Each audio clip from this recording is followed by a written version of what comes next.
Hi friends, మనందరము ఇయాష్ app login అవటంలో ఒక్కోసారి ఎంతగానో ఇబ్బంది పడుతున్నాం కదా. ఆ ఇబ్బందులు మనం ఇప్పుడు క్లియర్ చేసుకోపోతున్నాం. ఇయాష్ యాప్ లాగిన్లో ఫోన్లో వచ్చే సమస్యల గురించి దాన్ని ఎలా క్లియర్ చేసుకోవాలో నేను చెప్తున్నాను. మొదటిగా నా ఫోన్లో ఇయాష్ యాప్ నేను లాగిన్ చేసి చూపిస్తున్నాను.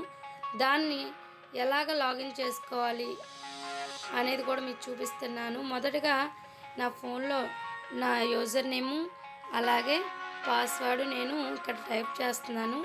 టైప్ చేశాక లాగిన్ అనే బటన్ మీద నేను క్లిక్ చేస్తున్నప్పుడు నాకు ఇక్కడ ఒక కనిపిస్తుంది, చూసారా? Problem some permissions are missing అని.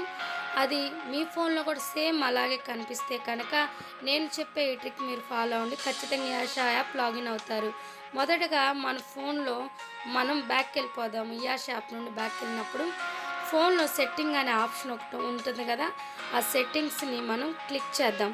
సెట్టింగ్ని క్లిక్ చేశాక అందులో కొన్ని ఏమేమి సెట్ చేసుకోవాలో సమస్తము అందులో చూపిస్తుంది కాబట్టి అందులో యాప్స్ అనేది ఉంటుంది, దాన్ని క్లిక్ చేయండి. యాప్స్ని క్లిక్ చేశాక మన ఫోన్లో ఏ యాప్స్ అయితే మనం వాడుతున్నాం అవన్నీ చూపిస్తుంది. అందులో ఆశా మానిటరింగ్ యాప్ కూడా ఉంది చూడండి, అది క్లిక్ చేయండి.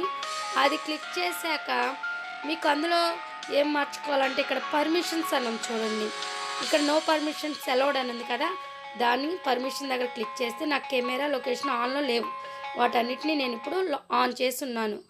ఆన్ చేశాక నేను మళ్ళీ బ్యాక్ వెళ్ళిపోయి నా ఫోన్లో ఇయాష్ యాప్ను మరొకసారి నేను మీ ముందు ఓపెన్ చేసి చూపిస్తున్నాను. ఇంతకుముందు అవ్వలేదు కదా, ఇప్పుడు మరొకసారి ట్రై చేద్దాం.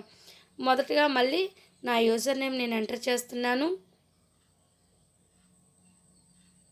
అలాగే నా పాస్వర్డ్ ఎంటర్ చేస్తున్నాను. ఇప్పుడు లాగిన్ మీద నేను క్లిక్ చేస్తున్నాను. లాగిన్ మీద క్లిక్ చేశాక ఆటోమేటిక్గా నా ఇయాష్ యాప్ అనేది సక్సెస్ఫుల్గా లాగిన్ అయ్యాను చూడండి. ఇంతే ఫ్రెండ్స్, సేమ్ మీ ఫోన్లో కూడా ఇదే ప్రాబ్లం ఉంటే ఇలాగ చేయండి, అందరూ లాగిన్ అవుతారు.